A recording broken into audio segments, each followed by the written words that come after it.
Vamos a dar comienzo a una serie de lecturas de poemas de Joaquín Bretón.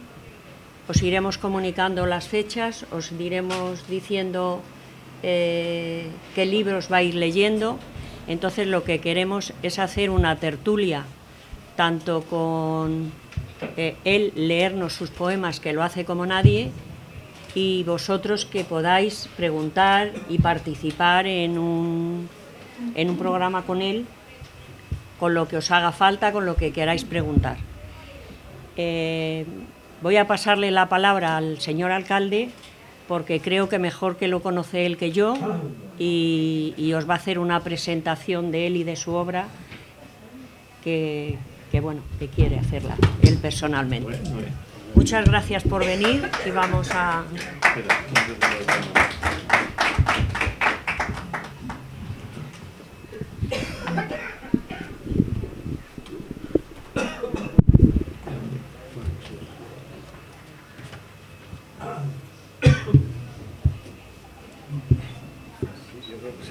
Bueno, sí, no. Ay, las de gato. Claro.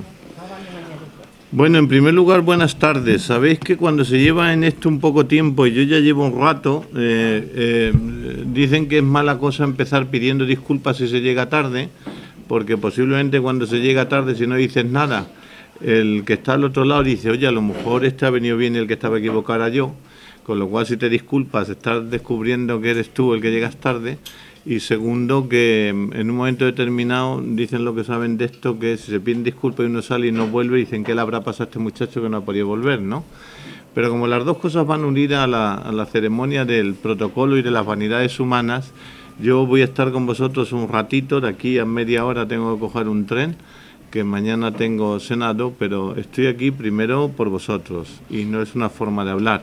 Segundo, porque yo le debo no poco de mi existencia y de mi amor a la poesía a Joaquín Bretón, y luego, como no, y en este caso el orden de factores no altera el valor del producto, por Fisina, que me llamó diciendo estas jornadas que vais a iniciar, que me parecen muy hermosas, y por lo tanto estaba casi obligado. Es verdad que uno es esclavo de las agendas y, bueno, tengo que estar mañana en Madrid. El último tren, como sabéis, sale ahora a las 7 y desde aquí tengo que salir y llegar a tiempo a la estación. ¿Qué hago yo aquí? Bueno, hoy no estoy aquí como alcalde, quisiera estar como amigos vuestros o sentarme ahí enfrente y escuchar a la voz del poeta. La segunda consideración que os quiero hacer es que decía Machado que los versos dejan de ser del poeta cuando los canta el pueblo. Y yo creo que, bueno, no creo, ya os lo digo yo, que va a ser difícil que el pueblo cante los versos de Joaquín Bretón, lo que no quiere decir que a Joaquín Bretón, y ahora hablaré de él como persona, como amigo, como valdepeñero, como persona involucrada en la sociedad valdepeñera, con el pulso intelectual que le ha dado a la localidad, manteniendo, como él llama esto, una ínsula, que como sabéis es algo aislado, pero al mismo tiempo con un nexo de comunión con el entorno, ¿no? Y digo, ¿por qué va a ser difícil que los poemas de Joaquín Bretón los cante el pueblo? Bueno, primero porque no es una poesía fácil. Primero, no es fácil para el que la escribió desde el dolor.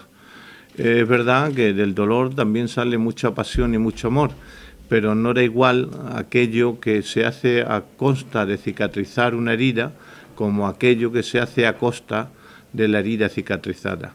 Y la poesía de Joaquín Bretón es una poesía existencialista, es una poesía de lucha, es una poesía de reclamo social, de reivindicación de la naturaleza humana. En definitiva, se olvida de esa parte del romanticismo que canta o le pone un verso a una rosa. Él le pone verso a los seres humanos. Y la vida casi siempre va unida a la tragedia de su existencia. No la suya, sino la del conjunto. Y por lo tanto, cuando Joaquín Bretón presentó este primer libro, Poema para los Muertos, era yo un adolescente y era nuestra generación, los que veníamos del Trascacho, pues lo teníamos a él junto con otros referentes que mantenían el pulso vivo de la ciudad, algo que no sabíamos lo que era, pero que sabíamos que nos hacía mejores a todos, ¿no? Lo que entonces ignorábamos, y eso lo hemos ido descubriendo después, aunque hoy felizmente socialmente está superado, es que ese paso al frente llevaba aparejado mucha marginación. Hoy podemos hablar afortunadamente en nuestro país de todo, creo, y lo podemos hablar desde la libertad. Y podemos no compartirlo, pero respetamos a las personas. Las respetamos aunque no piensen como nosotros, aunque no crean en nuestro propio Dios, aunque no tengan nuestros mismos gustos sexuales, aunque no tengan nuestra misma ideología, pero hemos aprendido, y eso ha sido mucho, a mirarnos frente y encontrarnos. Y desde ese encuentro respetarnos. Esto es aquello de no tienes por qué estar a mi lado, pero desde luego yo no voy a estar frente a ti. Pero para haber alcanzado eso ha habido héroes y ha habido víctimas. Y yo creo, lo digo con todo el amor que sabe Joaquín que le tengo, que Joaquín ha sido una víctima que en aras de dejarnos el camino allanado a los que hemos venido después en determinados aspectos de la vida, lo cierto es la verdad que es que el que se hizo llagas andando descalzos fue él. Por lo tanto, solamente por eso yo doy gracias al cielo de poder estar hoy aquí como amigo para darle las gracias, como ser humano para admirarlo, y luego hasta donde uno es aprendiz de poeta, pues para encontrar en los versos de Joaquín una poesía intimista que no está hecha para ponerle música, está hecha para ponerle canto, y por lo tanto no es una poesía machariana o lorquiana en algunos aspectos, donde uno se aprende de memoria un poema y lo puede utilizar para enamorar a alguien. Esto está hecho solo para encontrarnos a nosotros mismos. Su poesía es muy intimista, es una poesía existencial, pero obviamente en el momento en que yo leo un poema de Joaquín, dentro de algunos aspectos de mi vida existencial que hemos tenido para él, pues me sirve solo a mí. Desde fuera puede tener el aplauso, puede tener el reconocimiento, pero no tiene, digamos, la música esa que invita a utilizarlo para enamorar a un tercero, porque en realidad Joaquín solamente ha cantado aquello que ha querido. Ha querido esta tierra, aunque no siempre esta tierra la ha querido a él, hoy sí, pero no siempre fue así. Ha querido a algún ser humano, a todos, el ser humano en su conjunto, pero puntualmente a un ser humano, en el que incipientemente algún poema, aunque no llegan aquí, se puede ya intuir que tampoco está aquí, ya no está entre nosotros, y en definitiva ha querido a la vida. Y lógicamente todos los seres humanos, ya lo decía Oscar Wilde, matan aquello que aman, unos con un beso y otros con una espada. Joaquín en su poesía ha querido matar con la espada, pero ha fracasado, ha matado solo con besos. Y como diría mi madre, no servís ni pacareros, no a todos aquellos a los que él ha besado han sabido recibir el beso como una caricia, lo han recibido a veces como una estocada. Y eso tiene su precio. Yo creo que, aunque él no lo va a reconocer, porque ha querido hacer de su vida una existencia de lucha, con lo cual es una manera de mantenerse siempre en el cadalso del sacrificio, yo te digo, Joaquín, que has llegado a tiempo a que tu pueblo, no todo, pero eso es imposible, te quiera. El que no te quiere, te reconoce. Y el que no queriéndote y no reconociéndote, te respeta. Y eso yo creo que es mucho. Posiblemente le vas a leer aquí a tus paisanos y a algunos que quizás no lo sean, pero que aquí se han hecho versos que a lo mejor no entran en su existencia, no se reconocen en ellos. Pero lo que sí van a reconocer es el afecto, el compromiso y el amor con el que tú escribes. Así es que yo quiero darle las gracias a Joaquín, porque los que sois de mi generación, aquí estáis un poquito más allá, pero no tanto, a mí me queda un cuarto de hora. Acordaros cuando nuestros padres nos hablaban en nuestras casas de un Juan Alcaide, que no sabíamos que Juan Alcaide era un poeta, pero no le poníamos cara, no sabíamos lo que había representado para la idiosincrasia de Valdepeñas, o hablaban de un Gregorio Prieto, que entonces todavía vivía, y nos lo dibujaban como algo importante, pero que no tocábamos, que no veíamos, era algo así que estaba como la Santísima Trinidad en el limbo, o un Juan Alcaide, o una Sagrario Torres. En fin, elementos que han hecho de Valdepeñas que seamos universales. Es decir, imaginaros lo que es que en una universidad de Barcelona, ahora que estamos como estamos, se abra un libro y se hable de un poeta como Alcaide, de un dramaturgo como Paco Nieva o de un pintor como Juan Alcaide. Gracias a ellos alguien sabe que Valdepeñas está aquí, aunque no la sitúe, y que de aquí nacimos, ¿no?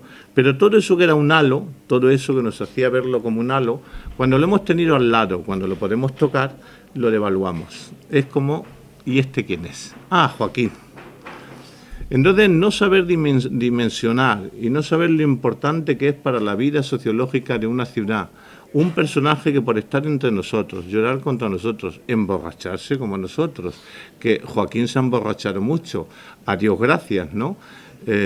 Hay glorioso, hay un poeta que también es notable, como sería Pablo García Baena, que fue amigo suyo, Premio Nacional de las Letras de Poesía, o como Luis Villena, que todavía vive, donde subiendo la cuesta del Palacio y siendo yo un adolescente, los dos con un pero como un general, como corresponde a un buen valdepeñero, subieron la cuesta del Palacio cantando por 4 putas pesetas, ningún poeta puede hacer más. Entonces, cuando vemos la materialidad de todas esas cosas, tendemos a devaluarlas, o al menos no ver el valor que tienen.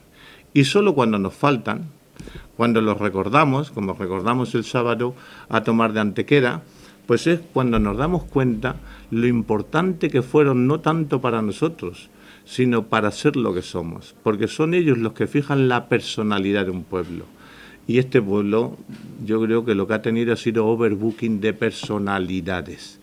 Hemos tenido durante el siglo XX muchos nombres que ya están en la literatura universal, en la pintura universal, y el hecho de saber que estamos ahí, pues tendemos a lo mejor, y se nos olvida lo más importante, que no es querer a lo que tenemos que querer, y tenemos que querer a lo que respira, a lo que nos necesita y a lo que necesita recoger el afecto y el aplauso que yo hoy le doy a Joaquín, y agradezco esta iniciativa de Ficina y del Centro para que nos conozcamos más a nosotros mismos, porque conociéndonos más a nosotros mismos seremos más autosuficientes para saber que somos, en el buen sentido de la palabra, buenos. Muchas gracias.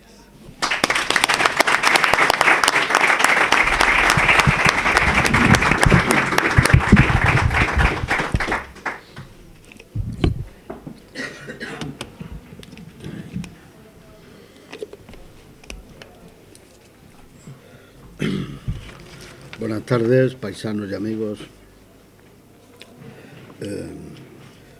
Como últimamente estoy tomando medicinas para la depresión, pues los tranquilizantes, según me ha dicho la psiquiatra, hace que se me olviden mucho las cosas.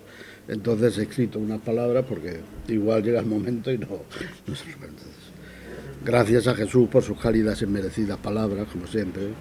Amigo desde hace... Un poquito más alto. No, es que esto no te funciona, tienes que levantar la voz. ¿Te lo traigo? No, déjalo. Gracias a Jesús por sus cálidas y merecidas palabras, amigo desde hace más de 40 años. Muchas gracias a Ficina y a Mercedes y al resto de dirección del Centro de Mayores por invitarme a conocer mi obra poética. Y mil gracias a todos ustedes por asistir a esta lectura de poemas que no son precisamente alegres. Pero ¿qué es la poesía? La verdadera poesía siempre es triste, ya que no conozco a ningún poeta verdadero que, siendo feliz y llevando una vida digna, escriba poesía alegre, porque para que haya poeta tiene que haber fracaso, como hace muchos años me dijo mi querido amigo poeta José Hierro, Premio Cervantes. Los grandes poetas siempre han sido seres atormentados. Comienzo con unas líneas de mi admirado poeta Jaime Gil de Viedma, que escribió al prólogo de su antología Las personas del verbo. Al fin y al cabo, un libro de poemas no viene a ser otra cosa que la historia de un hombre que es su autor, pero elevada a un nivel de significación en que la vida de uno es ya la vida de todos los hombres. Y ahora paso a leer un poema del citado poeta Jaime Gil de Viedma, que murió de sida en el año 90, y al que conocí personalmente. No fui íntimo de él, pero lo conocí personalmente. Es un grandísimo poeta, y hay un poema que a mí me identifica con él y que yo creo que mucha gente se va a identificar con él. Lo titula No volveré a ser joven. Que la vida iba en serio, uno lo empieza a comprender más tarde. Como todos los jóvenes, yo vine a llevarme la vida por delante. Dejar huella quería y marcharme entre aplausos. Envejecer, morir, era tan solo las dimensiones del teatro. Pero ha pasado el tiempo y la verdad desagradable asoma. Envejecer, morir, es el único argumento de la obra. Y sin más dilación paso a hacer la lectura, no sin antes decirles que el libro que voy a leer se titula Poemas para los muertos, escrito entre mis 20 y 25 años y publicado en 1977. Se agotó hace muchos años en librerías, pero en mi casa he encontrado 7 ejemplares que al módico precio de 10 euros pueden adquirir aquellas personas que estén interesadas en él y que yo les dedicaré con mucho gusto. No obstante, en internet, en toda colección, hay 2 ejemplares a la venta, uno al precio de 25 euros y otro al precio de 15, que son de propietarios ya fallecidos y que sus herederos han vendido a librerías de viejo. Este es un libro que, para ser un primer libro, tuvo muy buenas críticas. Lo reseñó José López Martínez, que todavía vive, es un ancianísimo ya, pero todavía vive, que es periodista, colabora en periódicos españoles y de Hispanoamérica, y fue director de la Casa de la Mancha. Entonces lo elogió en una crítica que hizo en La Estafeta Literaria, que era la mejor revista de literatura que había en aquellos tiempos en España. Y bueno, cualquiera de ustedes que entre en internet, pues pueden entrar en mi página www.joaquinbroton.com y ahí encontrará las reseñas que hay de toda mi obra, no solo de ese libro, de todos.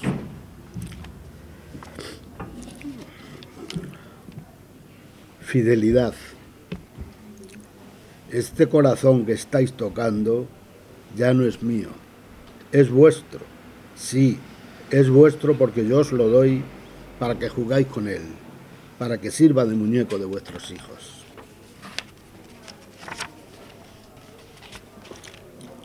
Poema sangriento. A mi madre. Madre, no quiero que tú te pongas triste por mí. Tú no tienes la culpa de que se me encone cada día el cáncer de la poesía. Yo no puedo ser el mismo. Tengo dibujado en la piel su nombre como un testamento y en las sienes su voz amarga. Es un quiste maligno que me crece más y más. Es una gangrena que me atormenta, es una lepra que me distancia de los demás. Yo me desnudé, madre, me quedé en cueros y tiritando de frío para que el mundo se vistiera. Me pinchaban cada día los cuernos más fieles, me atraviesan entre sus astas los toros más bravos de España. Y es que en las ciudades y en los pueblos hay guadañas y espadas que son ataúdes con manos y brazos. Son tantas las lágrimas que me he tragado que mi garganta es un pozo negro, una pocilga a la que se revuelcan los cerdos. Y ese es mi destino de poeta, madre, llevar a los hombres mi labio sangrante y dejar huellas en un campo liego. La danza de los borrachos. Han cerrado las tabernas sus puertas y los hombres caminan pesadamente hacia sus trincheras. Llevan su pena reblandecida por el vino y en su boca un trino